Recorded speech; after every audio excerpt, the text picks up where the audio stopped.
une bonne expérience. Voilà. Ça y est. Et en plus de ça, l'enregistrement fonctionne.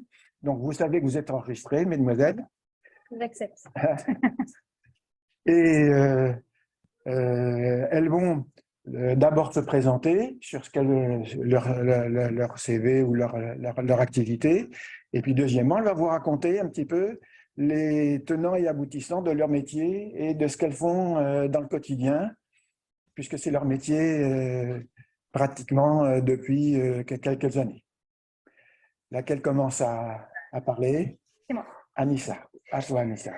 Mais écoutez, merci à tous. Je suis Anissa Di Pasquale. Je suis directrice commerciale au sein d'un groupe média qui s'appelle Teleops. Je vais vous expliquer un peu plus en détail mes fonctions un peu plus tard et mon expertise et surtout ce que je fais au sein de Teleops. On est ravis d'être là déjà dans un premier temps avec Justine pour vous faire en fait cette introduction au...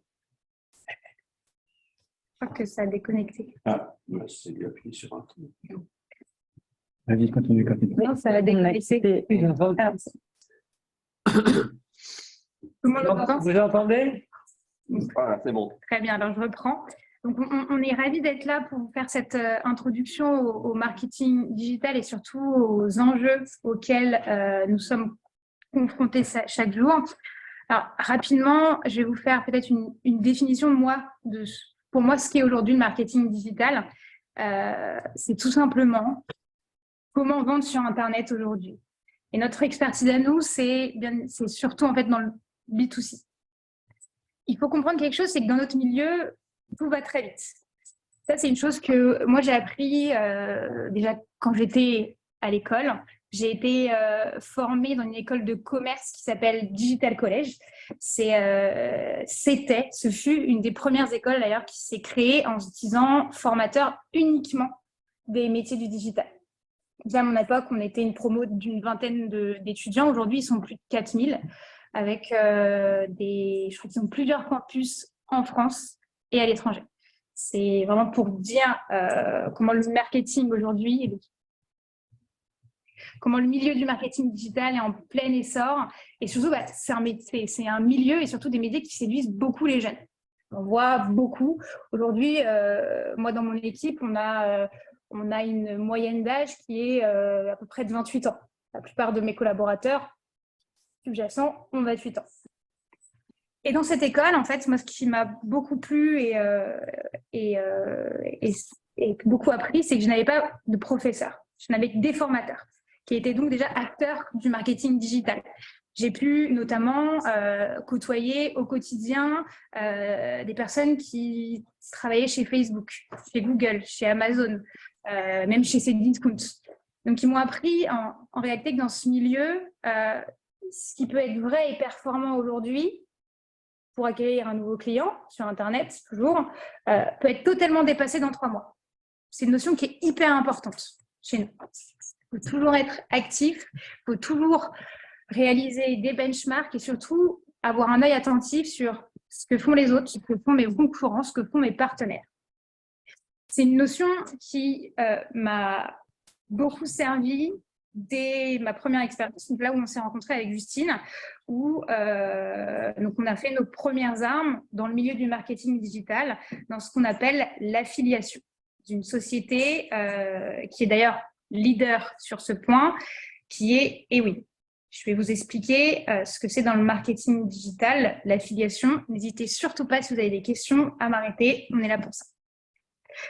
Le marketing digital, l'affiliation au sein du marketing digital, c'est un partenariat entre un e-commerçant et un site éditeur, où l'éditeur va promouvoir des produits ou bien des services de cet e-commerçant, moyennant une rémunération basée sur la performance, donc sur un pourcentage de la vente apportée. Je vais vous expliquer ce que c'est un éditeur dans le milieu du web. C'est une notion qui est très importante d'ores et déjà de comprendre ce que c'est un éditeur et un e-commerçant. Un e-commerçant, on le sait bien, un e-commerçant, c'est à partir du moment où j'ai un produit à vendre sur Internet. Peu importe le produit, peu importe le service. Si je vends, je suis un e-commerçant. Un éditeur dans le milieu du web, il faut le voir un peu plus comme un apporteur d'affaires. C'est un site internet qui sert de moyen de diffusion de messages publicitaires à des fins de vente.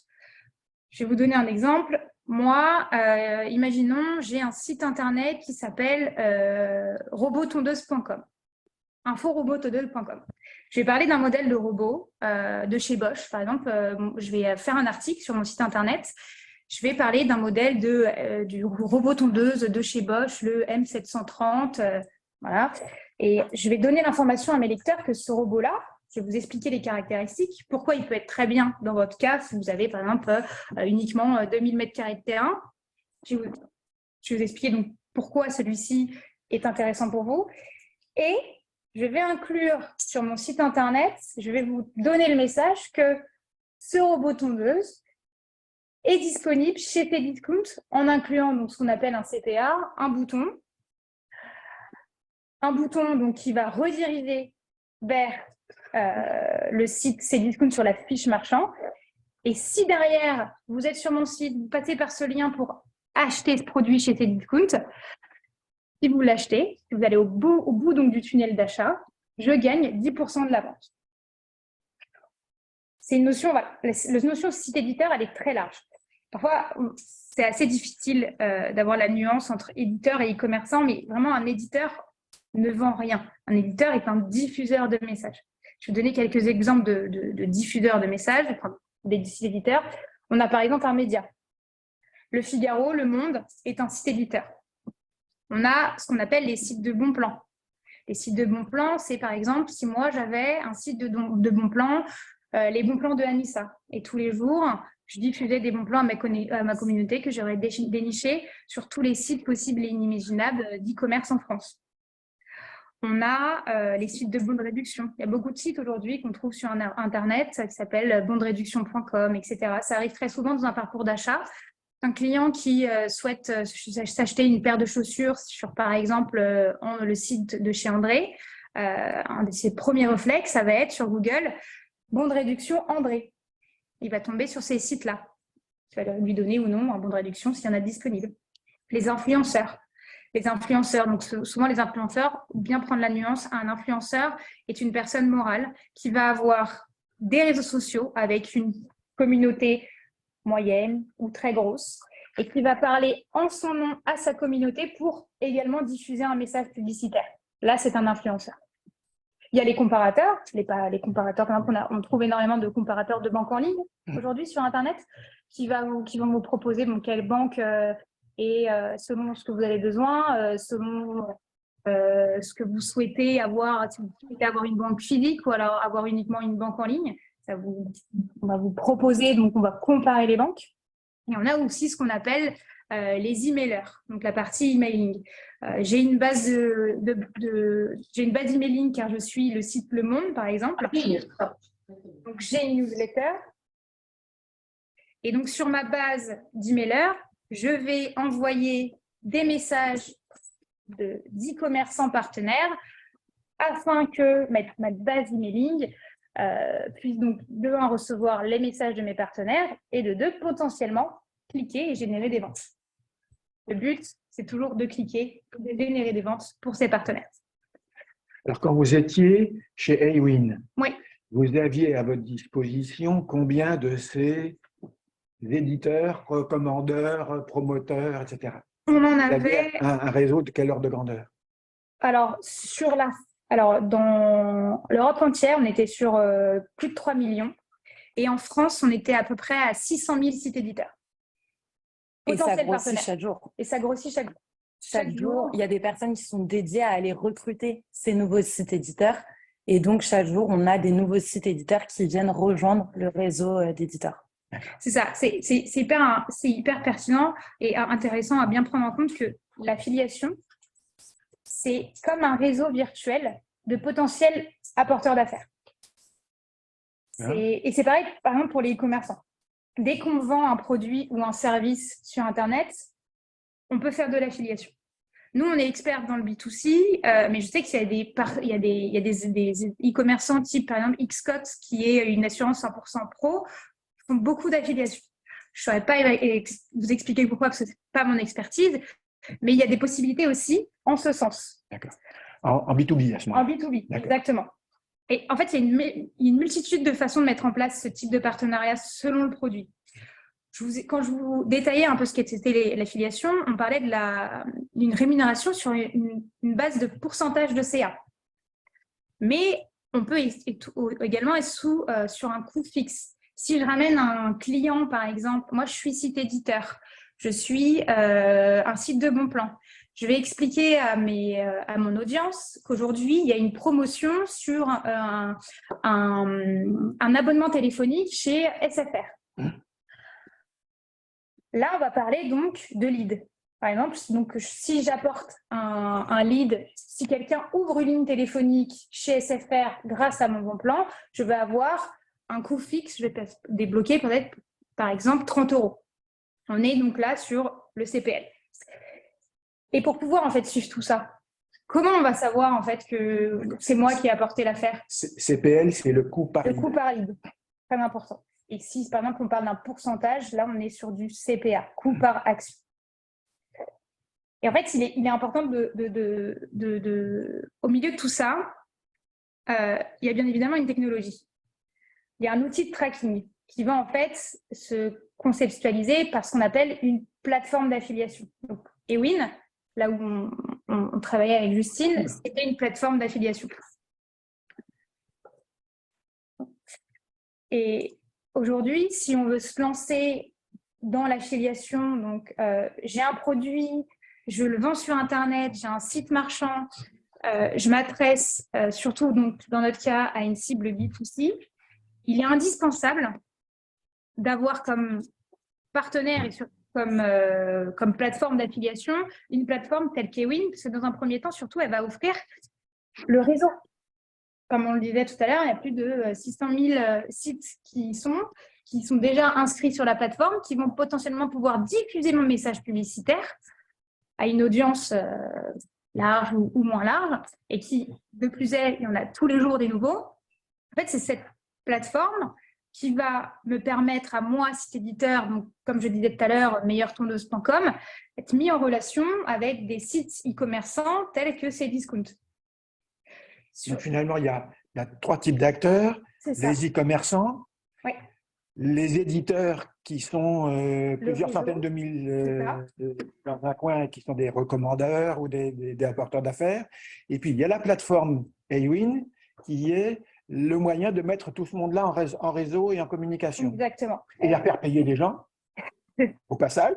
En fait, un site éditeur, donc moi par exemple, meilleurtondeuse.com, sur Ewin, je vais avoir une carte d'identité de mon site. Donc, on va savoir qui je suis, à qui je vais m'adresser, quel est mon type d'audience. Et surtout, ça va permettre en fait à ces annonceurs de savoir avec quel éditeur ils vont vouloir collaborer. Et en plus de ça, il y a quelque chose qui est hyper important chez nous, c'est la partie tracking. Une plateforme d'affiliation, elle sert à ça. C'est une plateforme d'affiliation, elle est aussi surtout on va dire de la technologie, parce qu'elle va à la fois mettre en relation, mais elle va aussi fournir toute la partie lien pour pouvoir suivre tout ça, pour savoir, moi, combien de clics j'ai envoyé à l'annonceur, combien de visiteurs j'ai envoyé sur l'annonceur, combien de ventes j'ai faites à des commerçants.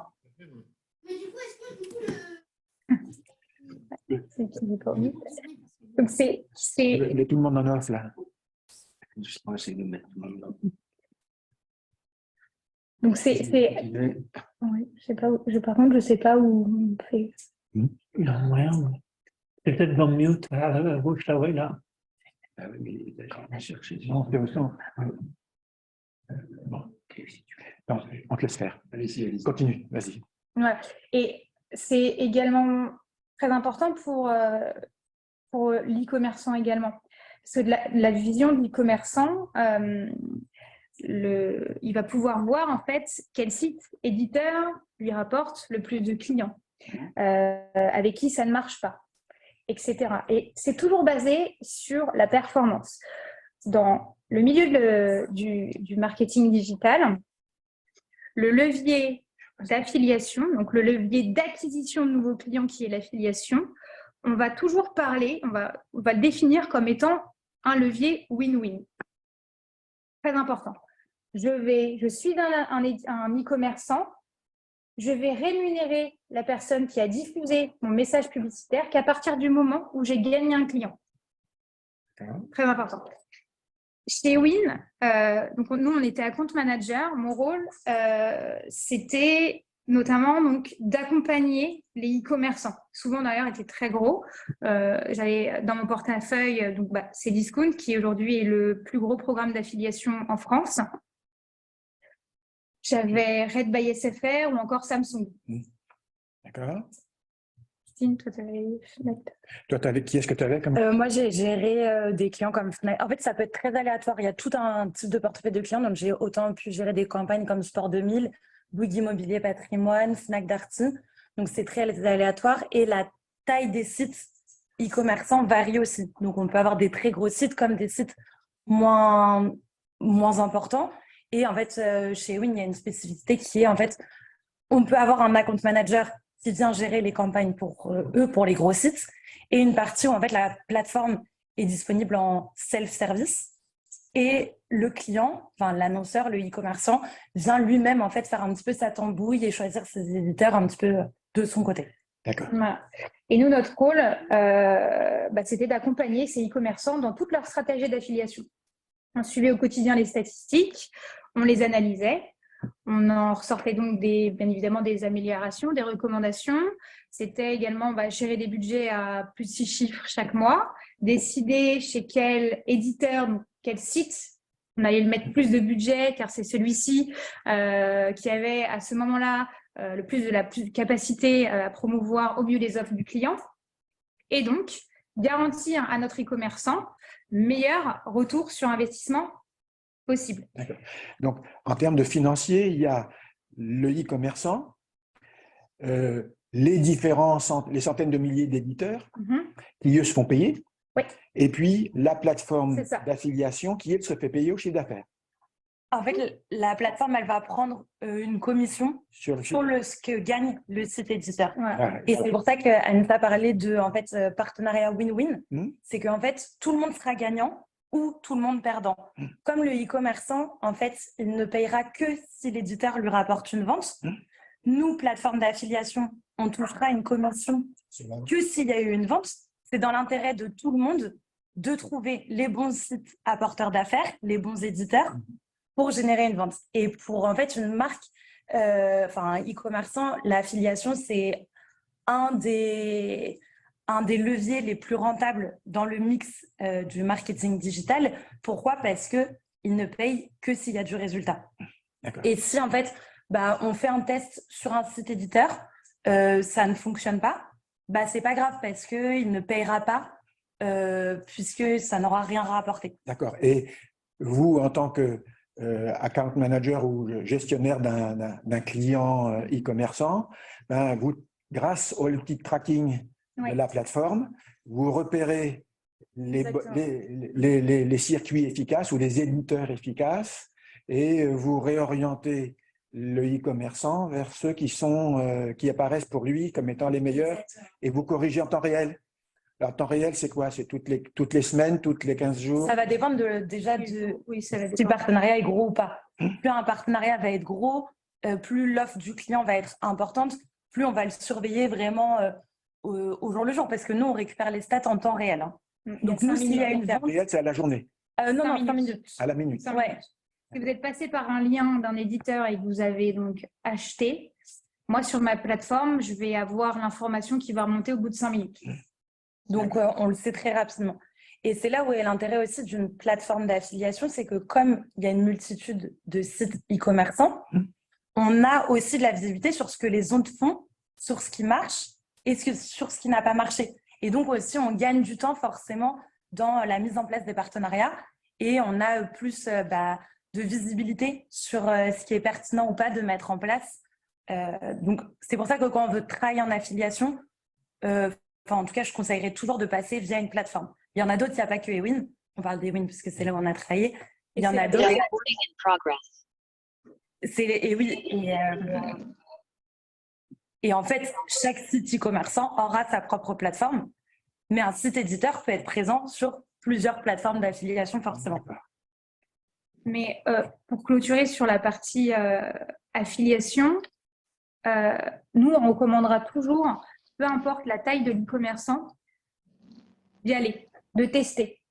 Parce que c'est vraiment, il faut le voir aussi comme un réseau de diffuseurs de messages. Donc certes, l'objectif, ça va être de générer des ventes, mais on va aussi diffuser votre message. Ça va aussi faire de la publicité, en fait, au message du commerçant. Et à partir du moment, surtout, nous, comme on le disait, on est spécialisé sur le B2C, mais ça peut vraiment générer beaucoup de CA pour une société. Chez Ewin, on avait quand même énormément d'e-commerçants parce que c'est une des plateformes les plus grosses sur le marché, voire la plus grosse, mais on parle en plusieurs milliards de CA qu'on rapporte à nos e-commerçants chaque année.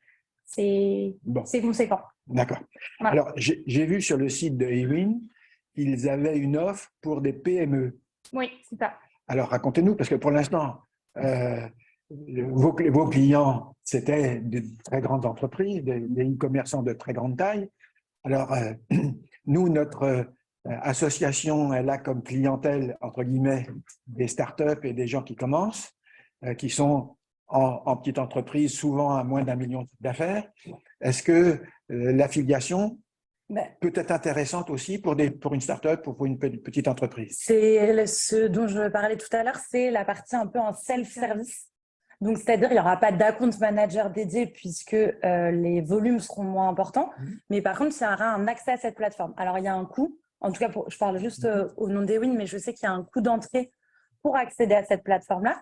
Et ensuite, il y a une formation qui est faite pour l'e-commerçant pour utiliser la plateforme. Et ensuite, il sera en autonomie pour venir intégrer ses bannières, s'il a des bannières, venir intégrer les offres qu'il a et sur lesquelles il souhaite communiquer et bénéficier du réseau éditeur. Donc, il connaîtra les sites éditeurs. Il pourra connaître… Des centaines de milliers, là. C'est ça. Hein? Leur adresse email pour les cartographier. Ça, c'est très important. C'est qu'on les a d'ores et déjà cartographiés. Si, par exemple, vous êtes un e-commerçant, donc une PME qui vend un produit, qui vend par exemple des livres. On a déjà cartographié les éditeurs qui sont les plus performants sur cette partie, sur cette catégorie culture. De ce fait, on vous enverra la liste de ces éditeurs-là. Pour pouvoir, ce sera à vous de les contacter, à vous de leur diffuser votre message. Là, il n'y aura pas un account manager au milieu pour gérer ça, mais vous n'êtes quand même pas laissé dans la nature. C'est-à-dire qu'il y a un accompagnement. Donc, si vous avez le moindre souci, il y a une adresse email à qui vous pouvez demander des informations, demander un accompagnement. Ça, et plus le site grossira, plus finalement il bénéficiera d'un service un peu accompagné pour l'utilisation de la plateforme et la négociation des partenariats. Parce que du coup, quand on est en self-service, on a les emails des éditeurs, on sait qui on doit contacter, mais la gestion de la relation, elle est finalement laissée aux e-commerçants et pas à la compte manager. D'accord. Une petite question. Comment le diffuseur est payé pour tout ce qu'il fait? C'est-à-dire que, je vais te donner l'exemple, un diffuseur qui envoie un client, il regarde le produit, qui dit c'est génial, je m'en vais, et 15 jours après, il vient l'acheter parce qu'il a noté l'URL. Comment vous le savez? Alors, en affiliation, donc, tout se passe par les liens de tracking. Quand je clique sur je suis un utilisateur, je clique sur un lien de tracking. Effectivement, donc je suis sur mon Mac, je clique sur un lien de tracking parce que j'ai vu une robot tondeuse sur ces discounts, mais je ne l'achète pas tout de suite parce que c'est un panier d'achat, par exemple, qui est de 1 000 €. Ce qui se passe à ce moment-là, c'est qu'il y a un cookie de suivi qui est déposé sur l'URL. Et donc, si je reviens, souvent, on parle d'un cookie. D'accord, donc vous savez, on parle avec l'adresse IP? Voilà. Avec une adresse IP, c'est déposé, ouais. D'accord. C'est soit de l'IP tracking, soit du fingerprint. Il y a plusieurs niveaux, mais c'est très complexe. Oui. Il y a un cas pathologique qui est pas. S'il se reconnecte avec un autre PC, vous ne le savez pas, mais ça doit arriver rarement. Ça arrive assez rarement. On a souvent ce qu'on appelle des devices, donc des outils pour se connecter à Internet. On a souvent en moyenne 2. On a notre smartphone et notre ordinateur. Oui. Et donc, on a en moyenne en France un dépôt de cookies de 30 jours. Donc, si par exemple, vous vous y reconnectez le 31e jour, Bon, on le sait là, pas. on perd là. Et ça ne doit pas arriver souvent non plus. Non. Mais bon, c'est quand même c'est une vérité.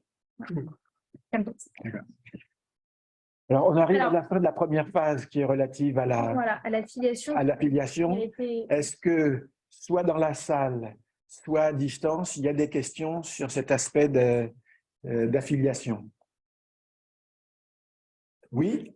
Quand on est une petite entreprise de e-commerce, combien de temps à peu près on doit passer les jours pour que le truc soit performant? C'est assez relatif. Ça va dépendre aussi surtout du produit, en fait. Ça va dépendre du produit et ça va dépendre du nombre de produits aussi que vous mettez à disposition et que vous vendez sur votre site. Et sûr que quand on est une petite structure, on ne va pas pouvoir passer non plus 5 heures par jour dessus. C'est pas le but non plus. Moi, ce que je vais conseiller, c'est qu'il faut toujours regarder chaque jour, ouvrir la plateforme d'affiliation et voir ce qui s'y passe et passer un minimum de temps, surtout dans les premières semaines, voire premiers mois, pour quand on va vous envoyer donc cette cartographie de site éditeur, de diffuseur, de prendre chaque jour le temps de les contacter par mail pour leur proposer une collaboration. C'est hyper important. Donc, vous donnez une moyenne de temps, je ne saurais pas, mais effectivement, il faut chaque jour avoir un œil dessus. Très important. Donc, si vous avez un directeur marketing ou quelqu'un qui s'occupe de ça, c'est pertinent. On a une question. Je voulais juste compléter la réponse aussi. Après, en fait, c'est la partie en amont qui va être importante aussi pour moi, c'est de déterminer quels sont les messages que vous voulez donner à vos éditeurs. Donc, en fait, comment vous allez rentrer votre carte d'identité d'e-commerçant sur eWin. Plus elle sera complète, plus un site éditeur vous contacterez et lui pourra aller chercher toutes ces informations assez facilement sur votre carte d'identité. Donc, avoir les bannières à disposition, avoir les offres à disposition, savoir exactement comment il sera rémunéré. C'est dans les deux sens, en fait, les éditeurs peuvent aussi… Les éditeurs, eux, ont besoin de connaître des informations de votre part pour être aussi en autonomie sur comment les diffuser. Par exemple, vous allez pouvoir leur dire, nous, du 14 au 21, on a telle offre. Et plus vous leur donnez des informations, plus eux pourront diffuser votre message facilement. Donc, ça va dans les deux sens. Et plus un site éditeur voit que le e-commerçant, c'est assez carré, les informations sont claires, etc., plus ça lui donnera envie de parler de vous aussi. Et c'est pareil, il faut bien prendre en compte que l'affiliation, c'est aussi un levier d'acquisition de nouveaux clients qui est souvent une clientèle promophile. C'est pourquoi, sur la plateforme d'affiliation, vous avez donc la possibilité de diffuser, chaque fois que vous avez une promo, vous pouvez la diffuser aussi sur cette plateforme et donc l'envoyer à toute votre base d'éditeurs. Et en fait, plus vous allez animer votre site, plus vous allez faire des promotions, sortir des nouveaux produits, faire des bundles de produits avec une offre attractive, etc., etc. Plus votre programme, on appelle ça un programme d'affiliation quand on est un e-commerçant, va être attractif et plus les éditeurs vont vouloir pousser vos produits et diffuser vos messages. Alors, on a deux questions là, de l'extérieur. Il y a une autre question dans la salle. Oui. Déjà une de l'extérieur. Quel est le lien entre le tracking et la RGPD? C'est-à-dire comment ça se gère par rapport à la RGPD? Alors la RGPD, donc, je ne sais pas si tout le monde est au fait de la RGPD, mais en tout cas, c'est une loi sur les cookies, c'est ce dont on parlait tout à l'heure, qui évolue beaucoup. Donc, il y a énormément de changements et ça fait partie des sujets qu'il faut surveiller. Les plateformes d'affiliation doivent se mettre à jour du coup sur comment se passe le dépôt de cookies, etc. Pour le coup, toutes les plateformes d'affiliation c'est à jour, sont à jour, mais c'est au e-commerçant de venir surveiller que lui aussi, est à jour de son côté, donc il respecte les lois RGPD qui sont en place. Mais il n'y a aucun problème à faire de l'affiliation avec la RGPD du moment qu'on ne transmet aucune donnée personnelle, à savoir des noms, prénoms, des emails non hachés, des numéros de téléphone, etc. Donc, avec une plateforme telle qu'elle fonctionne chez Ewin, il n'y a pas de problème de RGPD pour l'instant. Mais ce qui est valable aujourd'hui peut changer dans 6 mois puisque la loi évolue énormément. Mais c'est dans l'intérêt de Ewin de se développer là-dessus. À ton tour. Alors, dans la salle, il y avait une autre question. Vous avez une autre question? Oui, à vous. La question que j'ai, c'est par exemple pour une PME qui vient de commencer, est-ce que votre plateforme, elle va jusqu'au niveau de choisir quelle partie de l'éditeur il va mettre? Est-ce que ça va être dans la première partie, deuxième partie, ou vous l'accompagnez vraiment à ce point pour dire c'est mieux de le mettre en haut à droite, etc. Ça sera le site éditeur qui va faire ses recommandations. C'est eux qui connaissent leur site, c'est eux qui connaissent leur audience et on vous conseille toujours de faire confiance au site éditeur. Si vous dites, nous, on vous conseille d'être intégré à tel article ou sur telle page, c'est parce que, encore une fois, c'est dans leur intérêt que ça fonctionne, puisqu'ils ne gagneront pas en fait d'argent s'il n'y a pas de vente. C'est eux qui seront les meilleurs à vous recommander sur où ils se positionneront, où ils vous positionneront. Et ils se rémunèrent uniquement que si elles vendent. Exactement. Alors après, il y a des spécificités, comme le dit Danita, par exemple, si c'est un blog qui va écrire un long article sur vous, c'est possible qu'il y ait des coûts qui soient, par exemple, 500 € l'article, parce que derrière, il y a un réel travail du site éditeur et ce n'est pas simplement intégrer un lien sur son site. Donc, quand c'est une simple intégration, quelque chose d'assez rapide, comme sur les bons de réduction, les sites de comparateurs, ça sera toujours, s'il y a une vente, vous payerez. Mais par contre, c'est une intégration plus longue, comme les influenceurs ou des blogueurs, ou les sites médias, où il y a plus de travail, il peut y avoir aussi des coûts fixes. Et ça, vous aurez toutes ces informations via les plateformes, tout ça. Et c'est ça aussi qui est intéressant en affiliation, c'est que ça vous donne accès en fait à un réseau qui est assez large et gros. Si par exemple, demain, vous avez le budget pour faire un article avec Le Figaro, aujourd'hui, c'est assez compliqué de prendre contact avec Le Figaro. Ils sont aujourd'hui éditeurs et ils sont en relation assez proche des Win et donc vous pourrez assez simplement débloquer ce type de partenariat-là aussi. Alors, autre question provenant de l'extérieur. Là, si par exemple, je suis une PME en B2B, est-ce qu'il vaut mieux de l'affiliation ou bien est-ce que c'est mieux de faire un site direct? Et deuxièmement, si je suis non-commerçant? Alors, si vous êtes non-commerçant, le levier d'affiliation non e-commerçant ne va pas s'adresser à vous. L'affiliation s'adresse uniquement à des sites e-commerce, si on a besoin de développer son chiffre d'affaires. Si on a un site qui n'est pas e-commerçant, mais un site d'information, on peut être éditeur. Bon, pourquoi pas débloquer, se dire, j'ai pas mal de visites, je vais faire en sorte de monétiser plus mon site parce que je suis éditeur.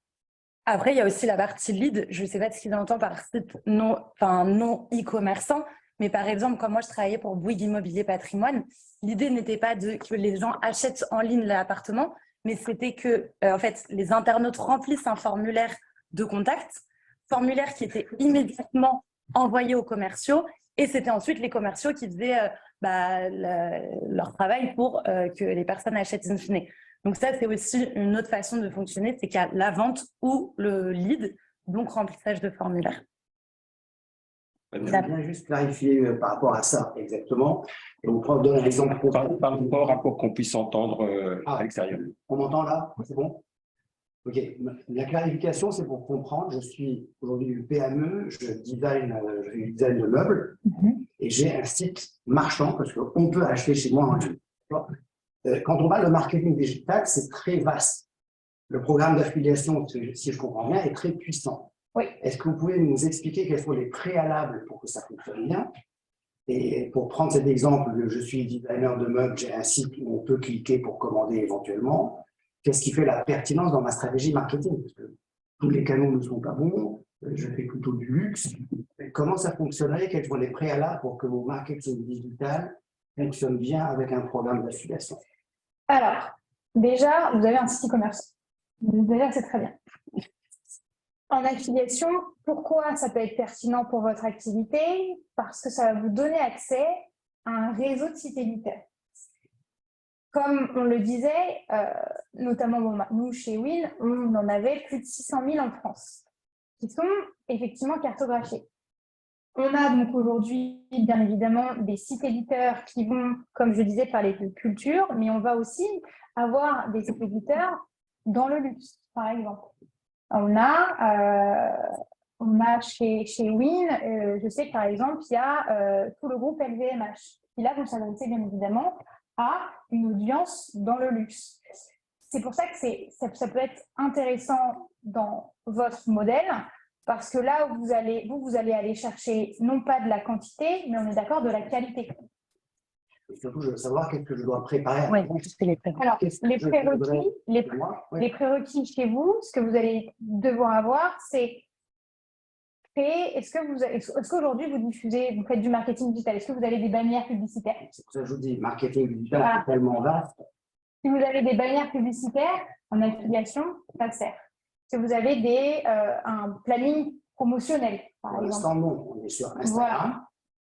Est-ce que vous avez C'est du réseau social. C'est de l'animation de réseau social. pas du marketing? Si, bien sûr, c'est du marketing digital, c'est pas de l'affiliation. Très vague, ça fait très large. On n'a pas de bannière, mais. Alors, Ah, d'accord, voilà. C'est ça que. On en parlera peut-être plus tard parce que je vois la complexité des choix. Oui, en fait, et des canaux, et des réseaux, et voilà, on ne sait pas concrètement. Le marketing digital, c'est un gros camembert où il y a beaucoup de choses, dont les réseaux sociaux. L'affiliation fait partie d'un de ces bouts du camembert. Là, on ne pouvait pas en 1 heure présenter tous les leviers sur le digital, mais l'affiliation, il y a peu de prérequis à avoir pour répondre à votre question, à part avoir quelque chose à vendre, donc que les gens puissent acheter derrière, donc avoir un site où on peut acheter en ligne et savoir ce que vous voulez diffuser comme message. Est-ce que c'est de quel produit vous voulez vendre et en fait, qu'est-ce que vous voulez que les éditeurs disent de vous? Donc, remplir cette fiche d'identité sur vous, entre guillemets, et ensuite d'aller contacter ces sites éditeurs en ayant bien en tête ce que vous voulez qu'ils disent de vous. Et une autre chose importante, c'est de déterminer qu'est-ce que vous êtes prêt à payer à ces sites éditeurs. Quelle commission vous allez leur apporter. Et ça, c'est important. Et ça, c'est important de faire aussi un benchmark. Je pense qu'une plateforme d'affiliation va vous accompagner là-dessus, mais c'est important de déterminer pour être en fait au même niveau que d'autres sites. Parce que si vous proposez une rémunération qui est très basse par rapport à la moyenne marché, les sites éditeurs ne voudront pas vous diffuser. C'est important qu'eux aient envie de parler de vous aussi. C'est dans les deux sens. Oui, monsieur. On est payé à la vente. Si je suis commerçant, mais si c'est un livre, ça ne me dit pas forcément. Alors, on répète la question parce que sinon nos amis à l'extérieur. Oui, alors, les gens de l'affiliation est rémunérée en pourcentage du chiffre d'affaires fait par le e-commerçant. De la vente. L'éditeur, oui. L'éditeur. Oui, c'est ça. Rémunère l'éditeur sur il va y avoir une vente. Le site marchand va payer une commission à l'éditeur et la plateforme prendra une marge là-dessus. Et dans le cas d'un lead, en fait, on va faire payer le lead. Le e-commerçant va payer ce formulaire. Qu'il réussisse ou pas, qu'il aboutisse ou pas à la fin, ça c'est le travail du commercial. On est sur du CPL, pas dessus. On sera sur du CPL et sur un montant fixe. Et donc, par exemple, 50 € pour chaque lead transmis. Et chaque lead complété en entier. C'est-à-dire que si toutes les informations ne sont pas rentrées, Ça peut être sur un formulaire, si le formulaire rempli en entier, là. Exactement. Et après, je développe un petit peu plus, mais il peut y avoir des choses un peu plus techniques, c'est-à-dire dire, on donne 30 € pour le formulaire complété et on rajoutera un bonus de 20 € si le formulaire a réussi à aboutir. Comment on peut être certain, justement, que le formulaire aboutit à une vente? Comment est-on certain qu'on arrive à une vente? C'est ça. Et le e-commerçant peut nous transmettre à la fin, c'était bien, vous nous avez envoyé 30 leads ce mois-ci et 20 ont abouti, donc c'est des bons résultats. Et parce que 20 ont abouti, on vous donne un bonus. Tout à fait, oui. Alors, Et qui les retransmet à l'éditeur, c'est l'inverse. il le transmet au marchand. C'est-à-dire que l'éditeur, enfin, quand nous... Je parle pour les ventes qui ont été les ventes, oui.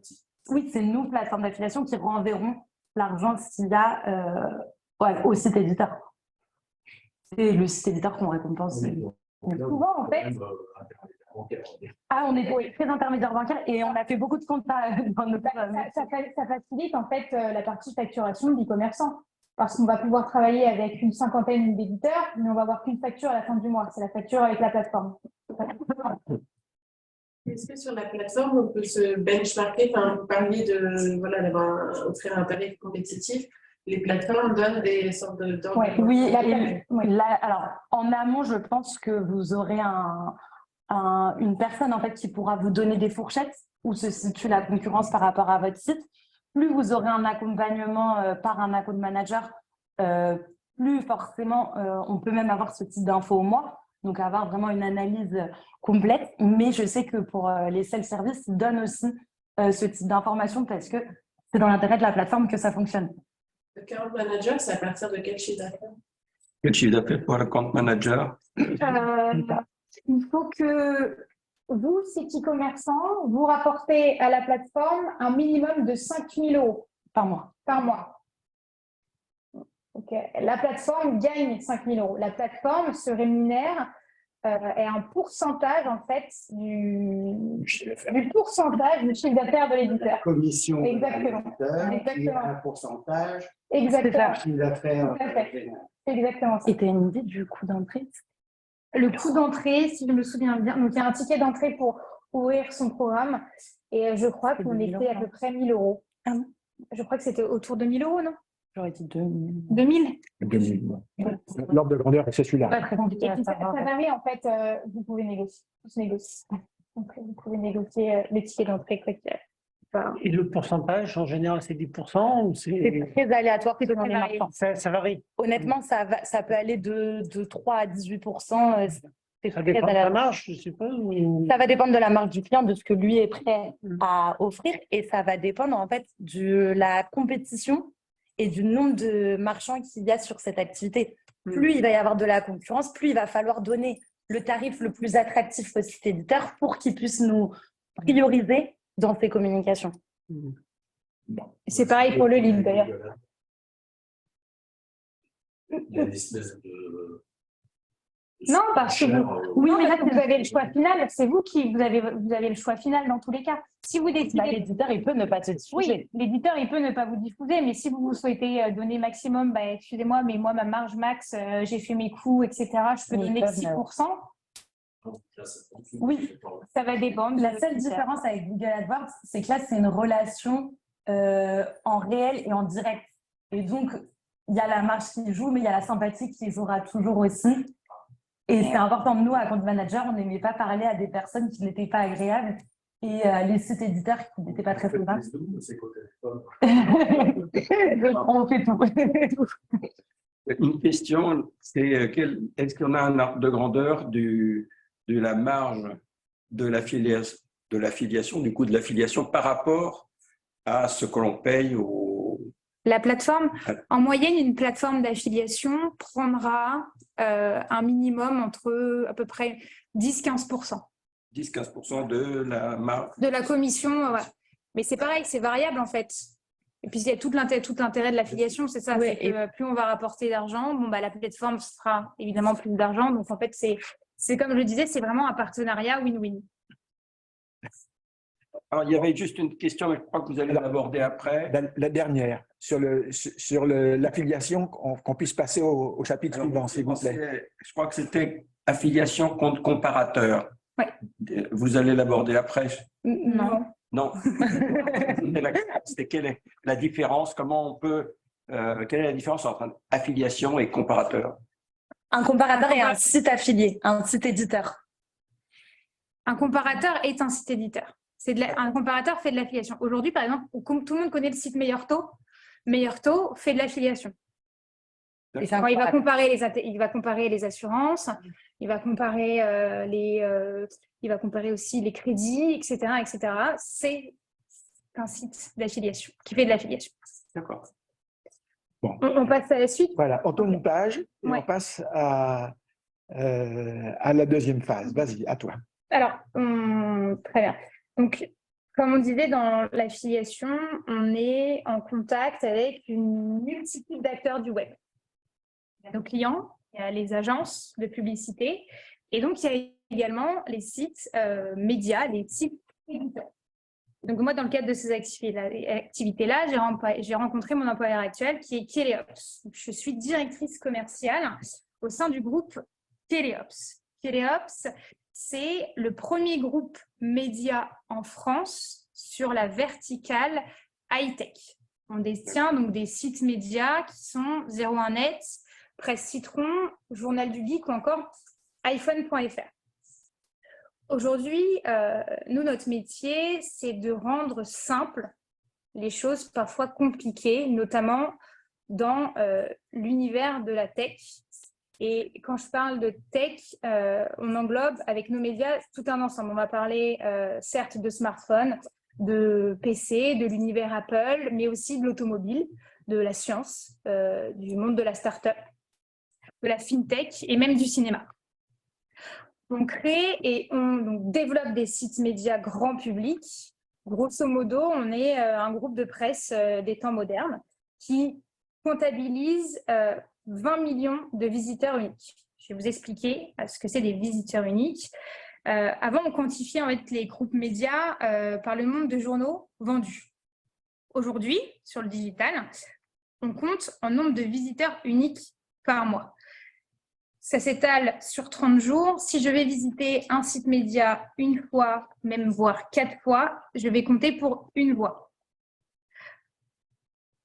Nous, il y a des sociétés d'ailleurs qui sont, par exemple, vous connaissez peut-être, qui sont Médiamétrie ou même encore Audimat, qui ont pour rôle en fait de mesurer les audiences des sites médias. D'ailleurs, comme Audimat fait partie de la société Médiamétrie et eux, ils s'occupent donc de l'audience TV. Et en audience TV, on parle aussi donc de visiteurs uniques. Et en fait, ça permet à chacun de savoir qui a le plus gros site, qui a le plus de visiteurs, par exemple, sur la tranche d'âge 15-25, sur les mots-clés automobiles.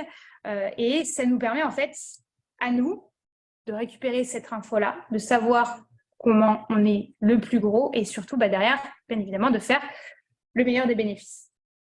Et moi, par mon rôle en fait au sein de Kéléops, bien évidemment, mon objectif est de monétiser au maximum mes médias. Comment ça s'articule? Aujourd'hui, j'ai une équipe à peu près de 4 personnes qui m'accompagnent au quotidien et on essaye en fait de mettre à disposition notre carrefour d'audience à nos clients pour faire des profits. Donc, le premier levier, ça va être l'affiliation. On fait beaucoup d'affiliation. On fait beaucoup d'affiliations dans l'univers tech, on fait beaucoup d'affiliations dans l'univers de la banque en ligne, parce qu'on est très présent sur la fintech, on a de grosses catégories, on traite énormément d'informations, donc on a beaucoup de journalistes sur ces sujets-là. On va également monétiser nos sites avec ce qu'on appelle le display. Donc, c'est qu'on va mettre on a des emplacements publicitaires où on va mettre de la publicité, donc qu'elle soit figée ou que ce soit de la vidéo. On va appeler ça, on va sur la partie display. Et donc, le display, c'est quoi des images? C'est de l'affichage de bannière. Soit de l'image, soit du GIF, soit de la vidéo. D'accord. Ça, donc, de publicité. Et c'est là aussi qu'entre aussi le fait d'avoir le plus de visiteurs uniques possible, parce que plus j'ai de visiteurs, plus j'ai de pages vues et plus j'ai d'impressions publicitaires. Donc là aussi.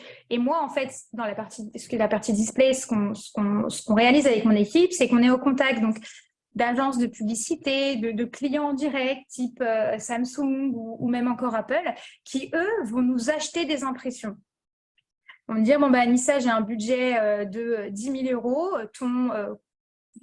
Combien d'impressions tu vas pouvoir me faire? Parfois, c'est sur une journée. Parfois, ça va être sur plusieurs mois. Ça va dépendre aussi de leur campagne. Parce qu'ils ont les prérequis. On a une campagne, c'est les soldes. Donc, on souhaite avoir une campagne d'affichage sur tes sites toute la durée des soldes qui vont afficher moins de 40% chez X, Y. Qu'est-ce que tu appelles la pression? L'affichage de bannière. D'affichage Une de- impression. Voilà. D'accord. On appelle ça une impression. C'est comme quand on parlait à l'époque d'une impression sur un journal. C'est une impression. Une impression publicitaire. Page de pub. Exactement. Ensuite, on va avoir ce qu'on appelle la programmatique, qui est liée en fait au display parce que c'est une solution d'enchères publicitaires en temps réel. Typiquement sur nos médias, on a tellement d'inventaire, donc d'affichage publicitaire, qu'on ne peut pas tout vendre au display classique, comme je viens de l'expliquer. On a donc une agence, on appelle ça une agence ad tech, technologie publicitaire, ad tech, qui est branchée en fait sur nos sites et qui va gérer la mise à disposition de nos emplacements publicitaires via des places de marché d'enchères publicitaires. Donc moi, si je suis un annonceur, je souhaite diffuser mes bannières à moindre coût, je vais prendre contact avec ces places de marché et je mets, en fait, c'est du AdWords, je vais remettre en place du système d'enchères pour que ma bannière s'affiche sur les sites, tout simplement. Et dans l'univers des médias, en fait, c'est un levier qui rapporte énormément d'argent. Surtout, en fait, vu qu'il est totalement automatisé et géré par des agences tierces. Chez nous, on va parler de plusieurs, en termes d'apport d'affaires, chez nous, on va parler de plusieurs millions d'euros. Et donc, plus on est visiteur, plus on va avoir des affichages et des rémunérations à la clé. Un site comme Le Parisien ou encore même Le Figaro, qui aujourd'hui sont des énormes carrefours d'audience chaque mois, c'est la programmatique est vraiment un levier de monétisation qui se compte, encore une fois, en plusieurs millions. C'est gros carrefour pour nous. Dernière chose, pas des moindres, mais qui englobe quand même énormément de sujets chez moi, c'est ce qu'on appelle les opérations spéciales. Une opération spéciale, ça veut un peu tout dire. On peut tout mettre dans les opérations spéciales quand on fait des partenariats avec des médias. Ça va être donc de la création d'articles. Je vais créer un article sponsorisé. On est sur de l'OPS, donc opération spéciale. Ça va être, ça peut être aussi du display. Anissa, aujourd'hui, je sors un nouveau téléphone. Je souhaite que ce 13 février, 100% de toutes les affichages publicitaires de ton site, ce soit mes publicités.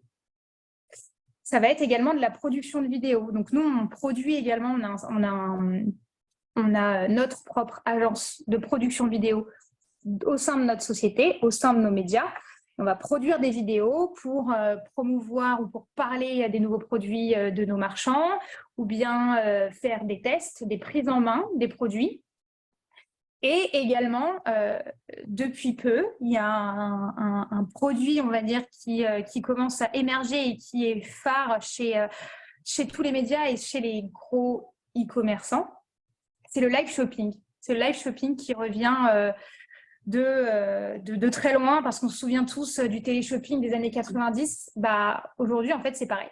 Aujourd'hui, on va faire du live shopping. Bien évidemment, la production, l'image, la mise en scène va être différent. On va plus être sur comme un plateau télé. On va être plus dans un canapé, autour d'un café et on va parler de produits et on va donner la possibilité aux gens qui nous regardent d'acheter le produit assez facilement, non plus avec un numéro de téléphone en bas de l'écran, mais directement avec incorporé dans le player vidéo, comme si là on a un player vidéo, un lien qui va nous rediriger directement vers le produit énoncé dans ce live shopping.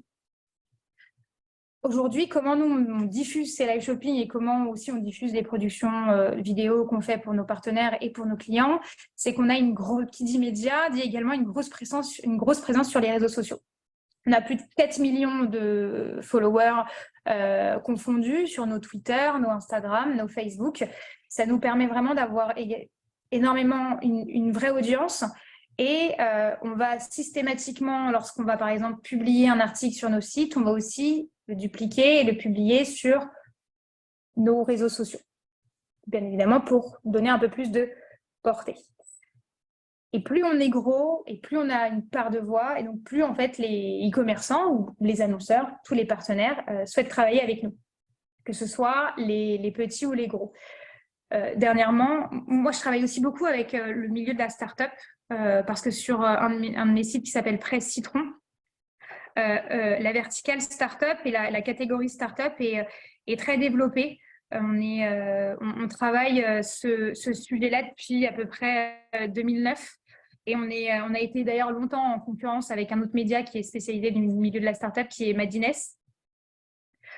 Et on a un journaliste qui est totalement dédié à cette catégorie-là, et beaucoup de startups souhaitent collaborer avec nous. Avec on fait surtout des articles sponsorisés avec ces partenaires-là, et ça nous tient à cœur parce qu'on aime bien en fait mettre en lumière des produits qu'on aime beaucoup, et surtout en fait des jeunes qui veulent développer leur société. Dernièrement, j'ai un client d'une start-up qui s'appelle Goodvest. C'est de l'investissement éco-responsable. On a collaboré avec eux, donc on a fait plusieurs articles qu'on a publiés surtout sur Presse Citron et aussi sur Journal du Geek. Et c'est une campagne où on a publié, je crois, à peu près 3 ou 4 articles sur 2 semaines, et on leur a apporté plus de 500 clients. Et c'est pour dire qu'en fait, aujourd'hui, avec notre bassin d'audience, on peut, tout comme une grande chaîne TV, on est un vrai levier d'acquisition pour une multitude de clients qui, bien évidemment, même si au niveau de l'high-tech, aujourd'hui, on englobe beaucoup de catégories, comme je disais, la science, la fintech, et également l'univers vraiment tech, smartphone, etc. On est un vrai levier d'acquisition pour tous ces clients-là. Donc voilà ce que je voulais présenter sur Kelleops. Si vous avez des questions sur l'univers des médias, c'est aussi un univers dans lequel j'évolue maintenant depuis quelques années, donc n'hésitez pas. D'accord. Peut-être une question sur les coûts, parce que nous autres entrepreneurs, on est très branchés sur combien ça coûte. Alors en moyenne, dans tout le milieu, parce qu'on connaît les prix de chacun, bien évidemment, on est à peu près sur un tarif au minimum. Un article sponsorisé aujourd'hui, pour un média qui est au niveau des nôtres, parce que bien évidemment, ça va varier. On est à peu près à 2 000 € pour un article.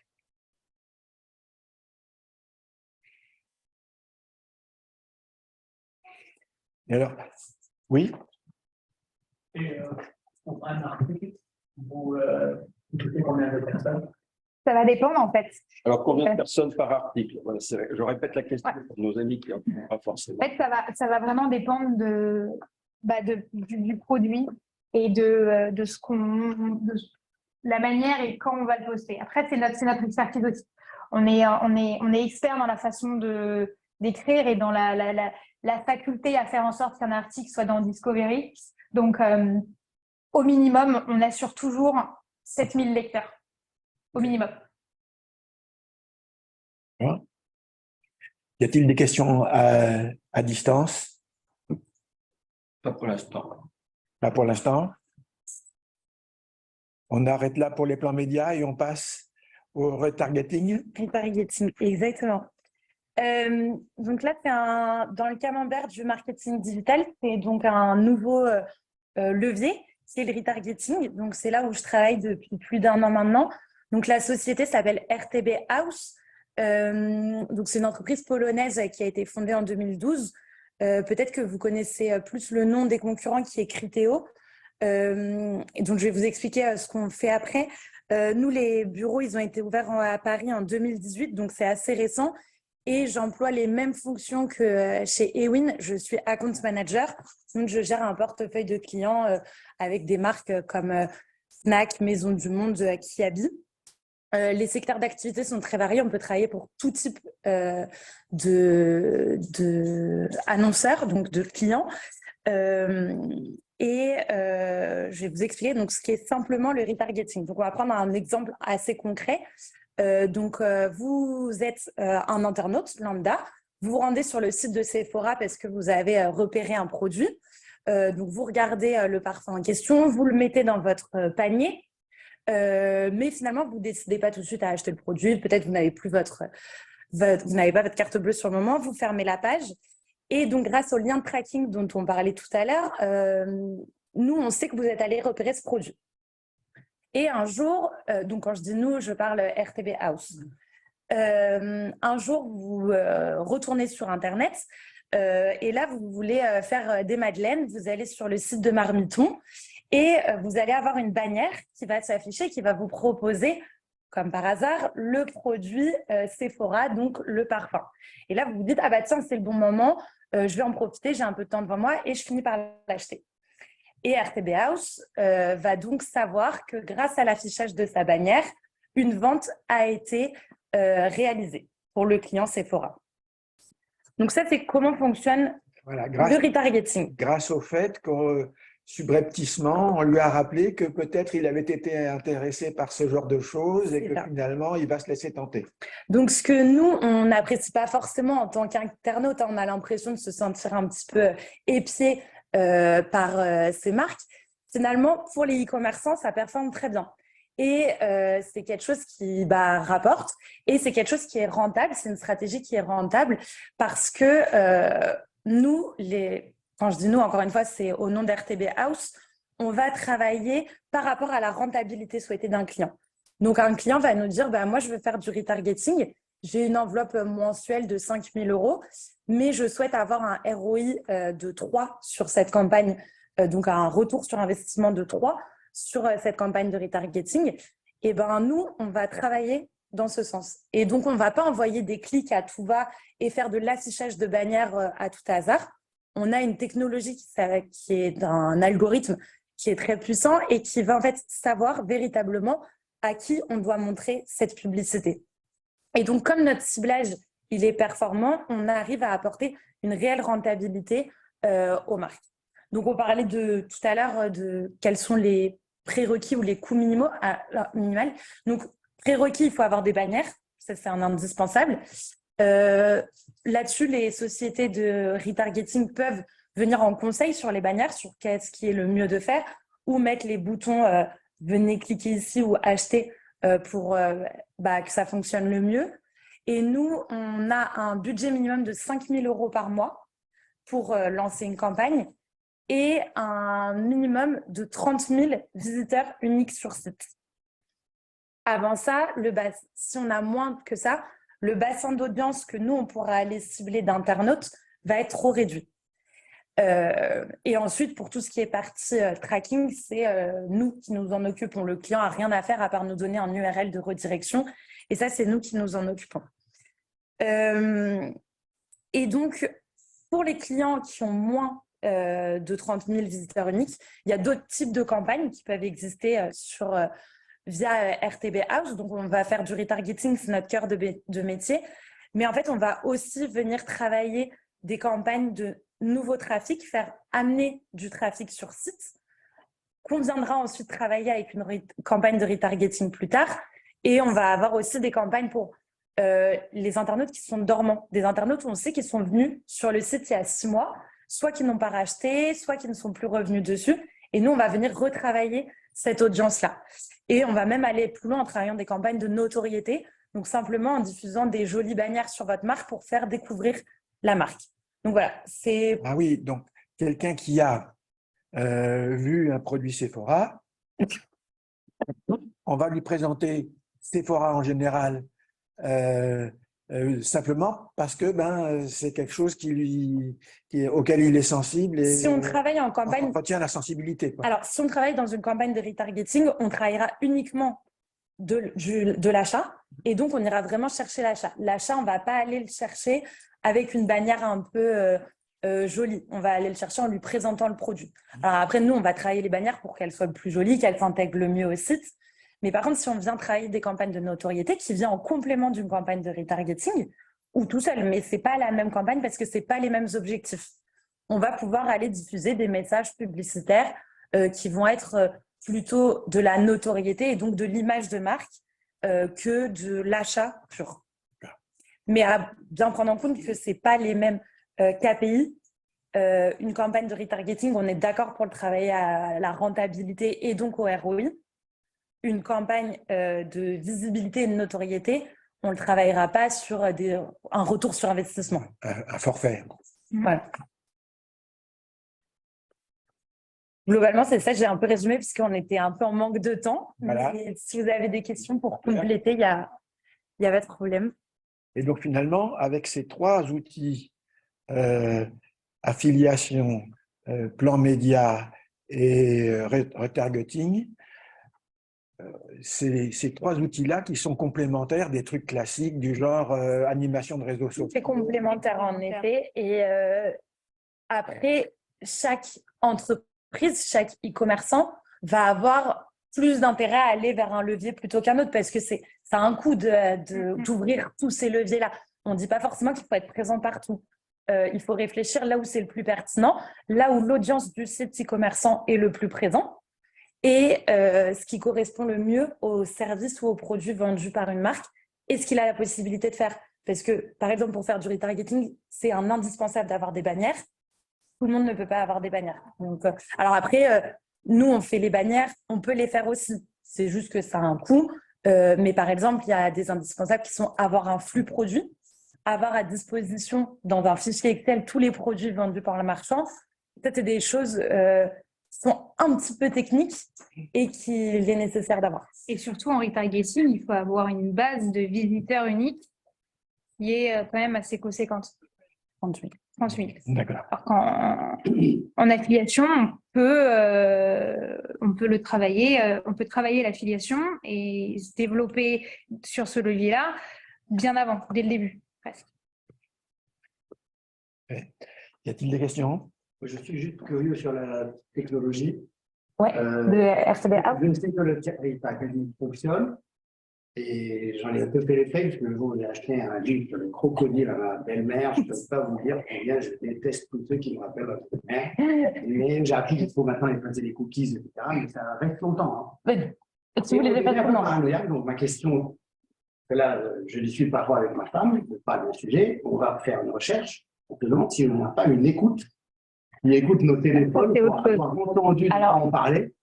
Ça, honnêtement, c'est ça. Ça n'a rien à voir avec nous, ce qu'on va faire en retargeting. Mais est-ce que ça existe ou pas? Moi, franchement, l'écoute, je n'y crois pas. À partir du moment où vous avez un iPhone, oui. Bon, bah, vous avez accepté à partir du moment-là à ce qu'il y ait une écoute active de votre iPhone qui soit réalisée. Et aujourd'hui, l'univers Apple a développé une AI qui va permettre de vous repousser derrière un message de recommandation.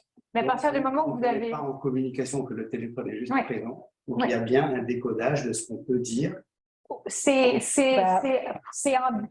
un développement qu'ils ont fait, ouais, mais qui est encore je pense, Et juste pour clarifier, dans le retargeting, il n'y a pas du tout ça. Hein. Dans le retargeting, ce n'est pas comme ça qu'on travaille. Nous, comment on va récupérer les infos, c'est que vous allez sur le site. En fait, il y aura un dépôt de cookies qui est complètement lié à la RGPD et qui est complètement légal, encadré. On ne saura pas que c'est votre prénom, votre nom, votre email, etc. La seule chose qu'on aura comme information, c'est le produit que vous avez vu. Mais ça, en acceptant les cookies, en arrivant sur le site, vous acceptez ces informations-là et on connaîtra le device sur lequel vous avez acheté, un PC, un mobile, etc. Enfin, sur lequel vous avez regardé le produit. Et uniquement avec ces informations-là, on viendra vous le repousser via le cookie. Mais il n'y a pas d'histoire d'écoute active et il n'y a rien qui… Oui, c'est un autre sujet. Voilà, et en revanche, si vous arrivez sur le site et que vous refusez les cookies, normalement, le retargeting… Nous, on ne peut pas travailler en retargeting. Je peux vous dire qu'on a aussi déjà, il y a beaucoup de choses qui se passent dans l'univers qu'on ne contrôle pas. Bien sûr, mais par exemple… Si vous, site e-commerçant, vous n'êtes pas à jour sur les notions de valider les cookies, il y a aussi le moment où l'internaute va se rendre sur le site Marmiton où il verra cette bannière. Et si sur le site Marmiton, il a refusé les cookies, sachant que les gros sites éditeurs sont obligés d'être à jour, hein, ils sont très surveillés par la CNIL, s'ils ne sont pas à jour, s'ils refusent le cookie, l'internaute, nous, on n'affichera pas notre bannière. Il y a des sites, là, les Marmitons, si je ne me trompe pas, si on refuse les cookies, on n'a pas accès à l'info. Ouais. Si vous refusez les cookies, après, c'est normal. Oui, mais c'est leur façon de moyenner leur service. C'est autre chose. Je voulais juste comprendre, techniquement, c'est faisable. Et à part afficher les bannières, ce qu'on constate aussi, c'est quand on revient sur un site qu'on n'a pas acheté, les prix changent, notamment pour les billets d'avion. Est-ce que ça fait partie aussi des techniques Alors ça, c'est pas autorisé. Nous, c'est Sur les billets d'avion, je sais pas. Des suspicions. Sur les billets d'avion, je sais pas, mais en tout cas, sur la vente de produits, c'est interdit. Sur la vente de billets d'avion, je peux vous dire, quand évidemment pas pareil en parallèle, Ouais. des prix différents. Mais... Nous, Mais on n'a vraiment, aucune c'est action lié. en tant que plateforme. On n'a aucune action sur le prix d'un marchand parce que nous, en fait, on récupère le flux produit qui sont en fait le produit, le prix, la disponibilité. Et donc, en fait, nous, sur nos bannières, il y aura écrit le prix que nous transmet l'annonceur. Par contre, ce qui se peut, c'est que vous cliquez sur notre bannière en pensant que le prix du billet il est à 275. Vous arrivez sur le site, c'est 285. Ça, nous, c'est pas notre ressort. On n'a pas d'informations là-dessus. Nous, en tant que diffuseur de bannières, diffuseur de bannières, on ne transmet pas une information basique. Votre réponse elle est spécifique, mais sur l'information qu'on peut avoir par rapport à un internaute qui s'intéresse à un produit, il y a beaucoup d'informations qui peuvent être réutilisées et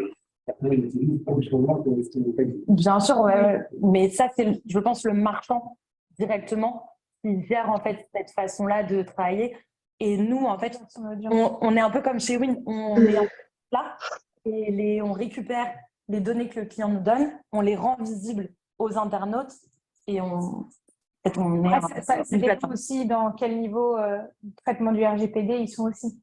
Moi, par exemple, en tant que site média, on a énormément de flux et donc d'audience. On a pris la décision, enfin, pas pris la décision, mais sinon c'est obligatoire, il y en a d'autres qui ne le font pas, de plus avoir d'informations au niveau de la démographie des visiteurs qui visitent mon site, même s'ils ont accepté les cookies. La plupart du temps, je ne sais pas si cette personne est un homme ou une femme, je ne sais pas ce type d'informations-là. Parce que nous, on a décidé d'être complètement compliance RGPD. Voilà. Alors, il y a une remarque d'un de nos internautes qui nous dit que Apple et Google ont reconnu publiquement en 2019 faire de l'écoute active de ce qui se passe dans le micro du téléphone. Oui. Mais ça ne rentre pas dans nos activités du tout. Par contre, par rapport à ce que tu disais, je pense que si le téléphone n'est pas branché, il est pas éteint, mais pas en ligne, ils ne peuvent pas le voir. Non, ça c'est certain. Effectivement, le message du téléphone mobile, c'est qu'il soit allumé. Sinon, on reprend un téléphone filaire, Non, mais je dis allumé. Non, j'ai un truc technique que je ne comprends pas. Et s'il est allumé et s'il n'est pas branché en communication, est-ce qu'on peut voir ce qu'il y a dedans ou pas? Je pense que même par exemple, là, il est là, on peut voir. Ah oui, il y a quelqu'un qui peut voir ce que je dis. On nous écoute tous, on a quelqu'un qui ne savait pas. Google ou Alexa, c'est ça qu'on écoute en permanence pour la fois on va donner un renseignement. Tout à fait. Alors, il y a une question. Donc, quelle est l'efficacité des outils présentés par rapport à… Alors, attends. Il y avait la fin de la question là, du coup. C'était la même personne qui… aux campagnes Facebook ou Google. Oui, et il y avait le complément. Donc, pour compléter la question, efficacité des outils présentés par rapport aux campagnes Facebook, Google, pour le démarrage d'une entreprise, que recommandez-vous pour connaître sa clientèle lorsque l'étude de marché est encore incertaine, vente de produits artisanaux ou trop spécifiques? Tu veux répondre ? Alors, quand votre étude de marché elle est incertaine, notamment sur votre plan de communication, aujourd'hui, sur le marketing digital, si vous en êtes à l'étude de marché est encore incertaine, pour moi, il est peut-être un peu trop tôt d'imaginer un plan de marketing digital qui englobe beaucoup de leviers. Il va falloir, dans un premier temps, savoir qui est mon persona, à qui j'adresse mes produits. Quelle est votre cible? Quelle est ma cible? Après, quel est le message? Quel est le message et quelle est la cible? Ça, il n'y a que vous qui pouvez vraiment le définir et le déterminer. Après, pour continuer et surtout développer ces campagnes et surtout pour développer toute sa stratégie de marketing digital, il faut comprendre que peu importe votre cible, aujourd'hui, votre cible, elle a un smartphone. Votre cible, elle a accès à Internet. Donc, il va falloir savoir qui sont les personnes que vous allez pouvoir adresser. Pourquoi pas aller commencer à réaliser des campagnes Google Ads pour vraiment se centrer. Non, ça y est, ça y est. Voilà, il faut donc définir sa cible, définir son message et ne pas oublier que si vous avez un site internet, quoi qu'il arrive, votre cible, elle a un smartphone, elle a accès à Internet. Ce qu'il faut toujours, c'est faire des tests and learn, mais il faut toujours travailler en amont son image, son message, et ensuite commencer à développer sa stratégie marketing digital. Il faut se développer, comme le disait Justine, sur quasiment toutes les parts du camembert. Il faut se développer, si je me développe uniquement, si je mets tout sur l'affiliation, ça va peut-être fonctionner, mais ce n'est pas ce qu'il y a de plus optimisé. Il faut se développer aussi sur les réseaux sociaux, créer du contenu, alimenter. Aujourd'hui, les réseaux sociaux, il faut alimenter quasiment tous les jours sa communauté. Il faut se développer également sur toutes les parties campagne Google, campagne Facebook, s'appuyer sur des audiences déjà existantes. Il faut oublier que sur Facebook, quand on développe des audiences, il y a une chose qui est très intéressante et très importante, c'est le lookalike. Le lookalike sur Facebook, c'est moi, je suis vendeur de meubles, je vais aller adresser mon message à toutes les personnes qui aiment la page Maison du Monde, par exemple. Donc, c'est assez complexe quand on se lance dans une stratégie de marketing digital, mais les prérequis, c'est connaître sa cible et avoir un message à diffuser. Et ça, personne ne peut le faire à votre place. Alors, il y a des agences qui sont spécialisées dans la stratégie d'identité de marque, parce qu'on va appeler ça de l'identité de marque. Mais en fait, ces agences-là vont en fait juste essayer de transmettre votre idée, de mettre à plat ce que vous souhaitez. Donc, c'est dans un premier temps, selon moi, le créateur, l'entrepreneur qui doit connaître son produit et surtout storyteller ce qu'il a envie de dire, faire vraiment le storytelling de ce qu'il a envie de transmettre. Aujourd'hui, moi, je sais pas, moi, je vends des meubles, mais j'ai envie de vendre des meubles à monsieur tout le monde. Comment j'ai envie de raconter ça? Moi, je vends des meubles, j'ai envie de vendre des meubles à une certaine catégorie de personnes, CSP+, ou autres. Comment j'ai envie de le raconter, cette histoire? Ça va dépendre des personnes. Et après, il y a aussi ce qui va jouer, c'est en fait quel argent on est prêt à mettre et quelle rentabilité on souhaite. Et par rapport à la rentabilité qu'on attend et qu'on est prêt à proposer, en fait, le choix des leviers digitaux va aussi se faire comme ça, puisque la rentabilité de chaque levier n'est pas la même. Et il y a des leviers qui sont plus rentables que d'autres. Et donc, forcément, ça va un peu naturellement aiguiller vers une stratégie aussi. D'accord. Alors, une question, c'est comment peut-on observer la stratégie de nos concurrents? Alors, c'est ce qu'on appelle la veille ou bien des benchmarks. Et pour ça, en fait, on a le meilleur outil du monde qui s'appelle Google et on va juste aller épier ce qu'il fait. Quelle est sa stratégie sur les réseaux sociaux? Je vais regarder tous les jours ce qu'il fait sur Internet, la façon de diffuser ses messages, comment il les diffuse. Je vais aller regarder sur son site. Ouais. Il y a quelqu'un là qui est sur la ligne et qui fait un peu de bruit. Ouais. Je pense qu'il est au téléphone. Oui, c'est vrai. Allez-y, continuez, je vais essayer de... Je vais aller regarder sur son site. Bruit de microphone, ce n'est pas ça? Non, c'est là que je fasse. C'est Eric Cogiola. Ouais. Il faut couper. Ouais, vers l'étoile, tu m'as dit hier, ouais. Alors, hop. Allez-y, je vais trouver. Ah là, c'est là. Ouais.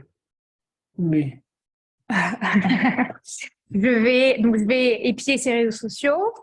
Est-ce qu'il fait du retargeting? Je vais faire un test. Je vais mettre son produit dans mon panier et puis ensuite je vais regarder si je suis retargetée par une bannière.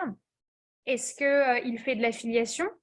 Bien, je vais regarder. Moi, je conseille, si demain vous voulez vous lancer dans l'affiliation, j'ai un conseil à vous donner. Créez-vous aussi peut-être un site aussi éditeur pour être côté éditeur, pour savoir en fait, pour pouvoir regarder les e-commerçants aussi, est-ce qu'ils sont présents en affiliation.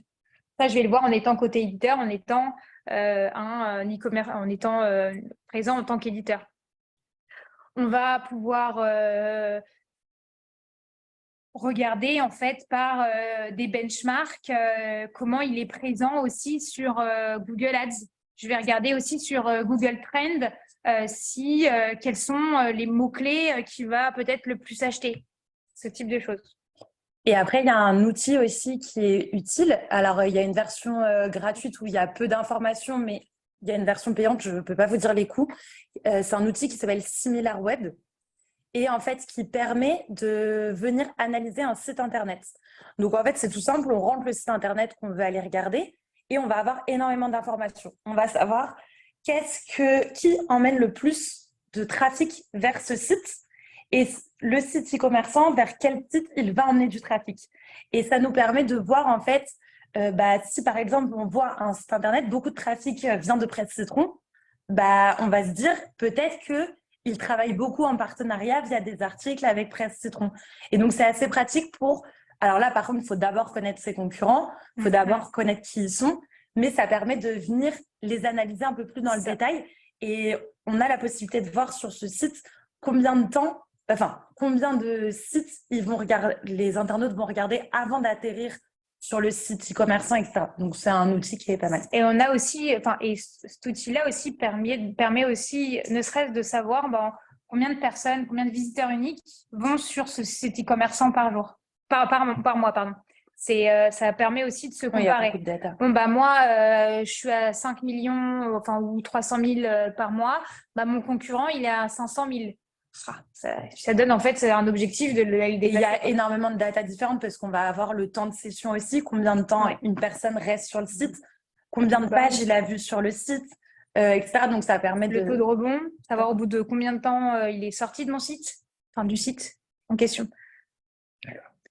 Écoutez, au maximum encore une question parce que je vois le temps passer. Oui. Vous pouvez être présent en tant qu'éditeur en plus de e-commerçant. Si vous avez un site éditeur, pardon. Est-ce qu'on peut avoir son site / blog?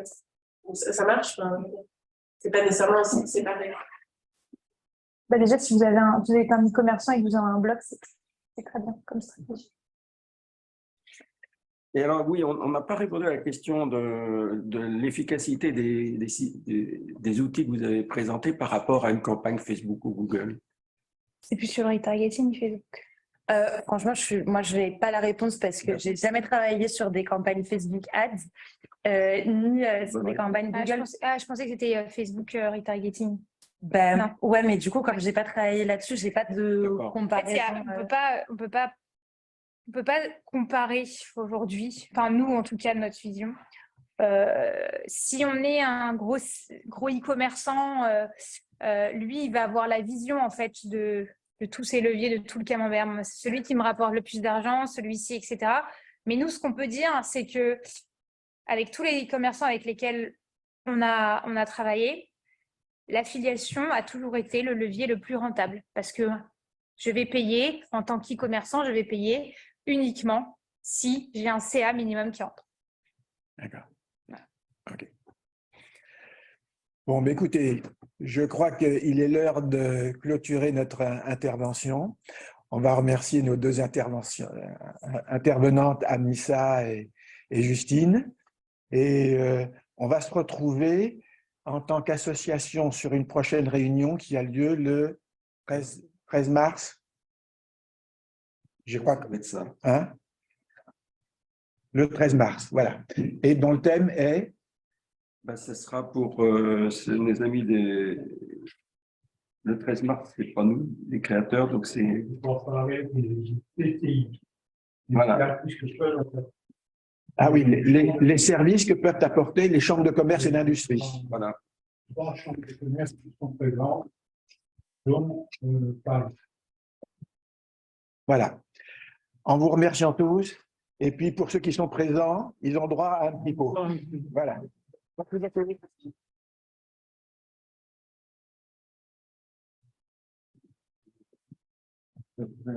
Ouais.